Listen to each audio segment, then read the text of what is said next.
We start this hour with an announcement. This morning, ESPN named Shae Cornette as the new host of First Take. Shae will make her official debut on Monday, November 3rd. Shae has done it all at ESPN, from anchoring SportsCenter to extensive radio work and hosting First Take and Get Up from time to time. She's a pro's pro, and we are absolutely thrilled to have her join the First Take family full time. Just wanted to make sure I said that, everybody. Time to get back to some football. The Chiefs have turned things around after their slow start to the season, especially on offense. In their first 3 games, they averaged just 20 points. Since then, they're scoring over 30 points per game. And now Patrick Mahomes will be getting more help with Rashee Rice returning from his suspension. Since 2023, Mahomes has a better QBR, higher completion percentage, and more yards per attempt targeting Rice than all other receivers.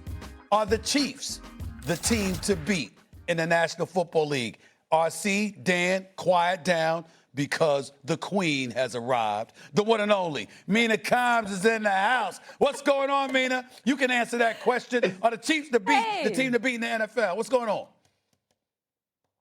Yeah, they are, Stephen A. They're the best team yet again, same as it ever was. And you hit it. It really starts with the offense. This is statistically a top 5 offense in the NFL now, despite the fact that they had a slow start to the season. But once again, they are on top. The quarterback is playing the best of any quarterback in football, once again. And they're doing all of this despite the fact that they don't even have their number 1 wide receiver yet. Rashee Rice returns this week. And for those who forgot, in the second half of his rookie season, he led all receivers league-wide in yards after the catch. So you're taking an offense that is already a top 5 unit, and then you're adding a number 1 receiver on top of that. I do have some small concerns about the pass rush, or not small, but legitimate concerns. But I have been encouraged as of late by the play of this young secondary, which, surprise, surprise, Steve Spagnuolo has done it again in coaching those guys up. This is, once again, the number 1 team. They are not perfect, but no perfect team exists in the NFL right now. It's a very flawed league, and I think their offense, to me, puts them on top. Go ahead, Dan. I'm not putting the Chiefs. Hold on. Did I hear a pregnant pause?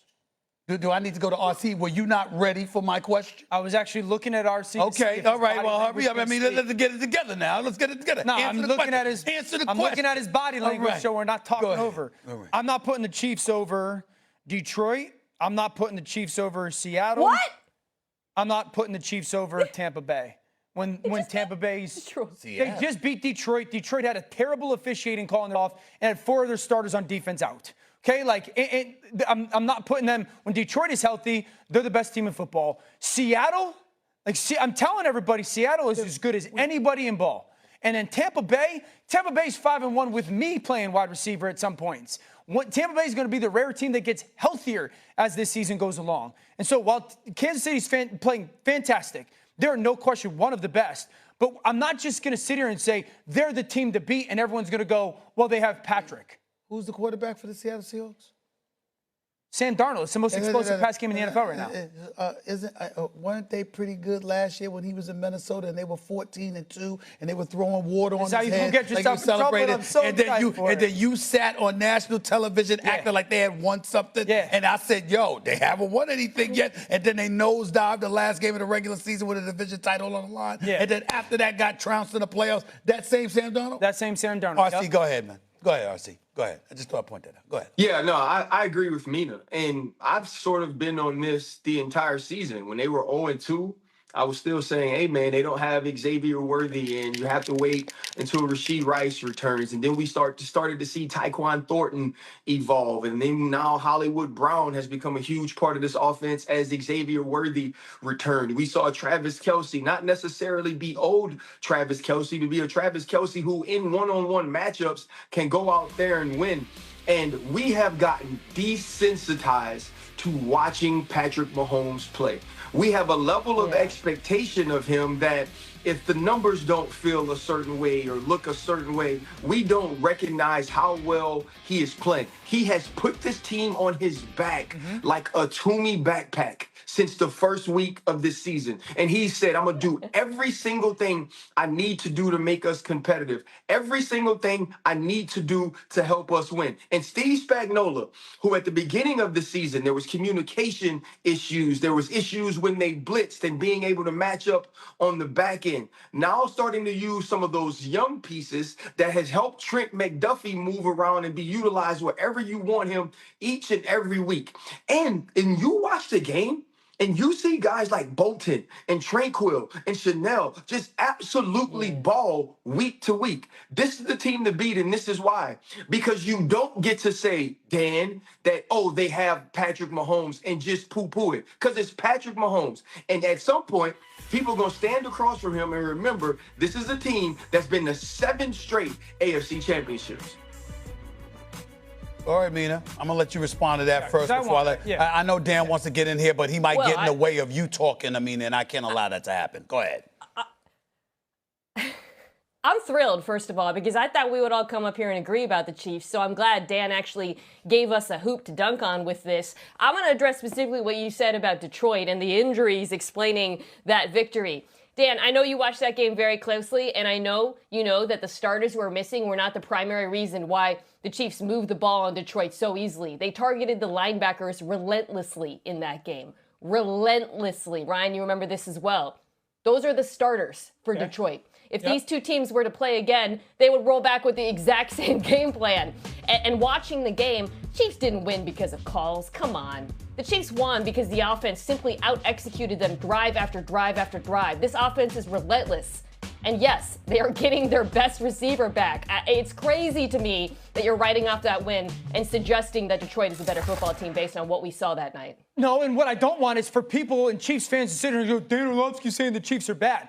They're awesome. I completely agree. I feel like Patrick's played at an MVP level. But Mina, while you can sit there and say they attacked the linebackers, 3 touchdowns are scored on 3rd down in the red zone, beating man coverage concepts. So we can't sit here and rave about the impact that DJ Reed has had on the defense and how good that Terrion Arnold has been at times with his coverage, and then pretend like who's doing that? But he's been physical. Like that has mattered.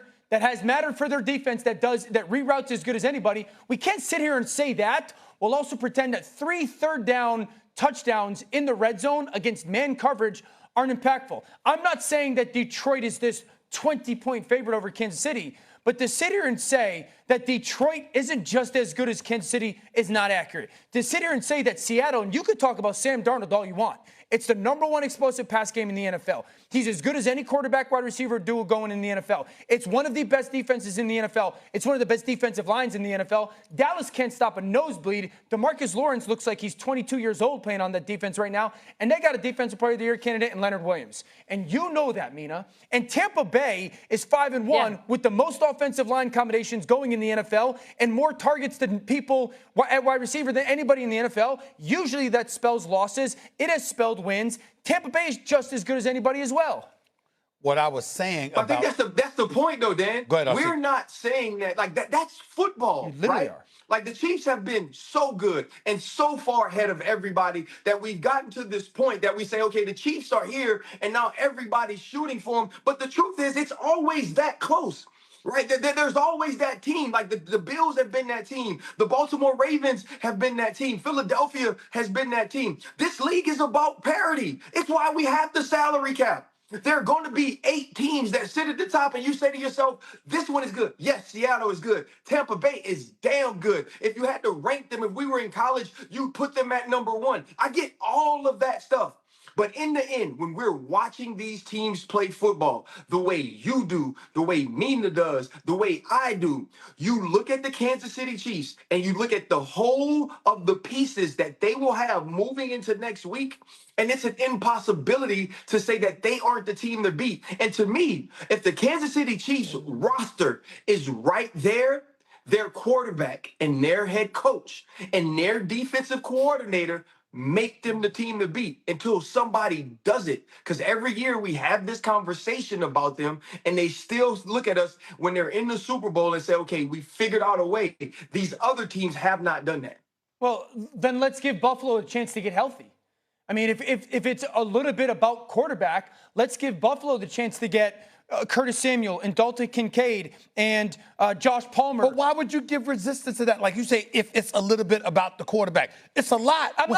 The fact that Patrick Mahomes is there, having the kind of year that he's having without his weapons. I mean, Xavier Worthy was out for a few games. Rashee Rice has been out there. 2 or 3 weeks ago, people were like, Patrick is terrible. It wasn't me. That's not true. That's not true. That is Not on First Take. true. Not on First Take. Not on First. I don't know what other shows you on. Actually, I do. But the point is, the other shows might have done it. Not this show. I can tell you that much. I've been saying all year long. Excuse me. The man is finding a way. He had 12 one possession games last year. They won. And they were 12-0. This year they were 0-3. They're fantastic right now. But we also know the man's leading them in rushing touchdowns. He finds a way to get it done.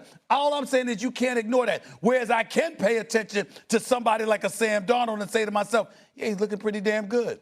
Just like he looked good last year. You're such until a it really hater, counted. dog. I mean, just like he looked. I didn't say he couldn't play. I didn't say he can't quarterback. I didn't say he wasn't impressive. What I said was, be patient. Sam Darnold is your Cowboys. Not at all. As a Not player. at all. Nobody's my Cowboy. Nobody's my Cowboy. Listen, the Chiefs are very good. I think it's the best offense they've had in 2 or 3 years. I totally agree all that. But 2 or 3 years ago, it was clearly Kansas City was the best team. It was somebody has to go beat them, and you'd have to catch them on a little bit of like a B game. I think there's 3, 4, 5 teams in the league that absolutely are just as good as Kansas City. Okay. We're going to move on because we have to get to another subject. This is what they say. Contrary to popular belief, I do tend to listen to producers from time to time. I unveiled my top 5 teams in the NFL after week 6, and I heard Dan Orlovsky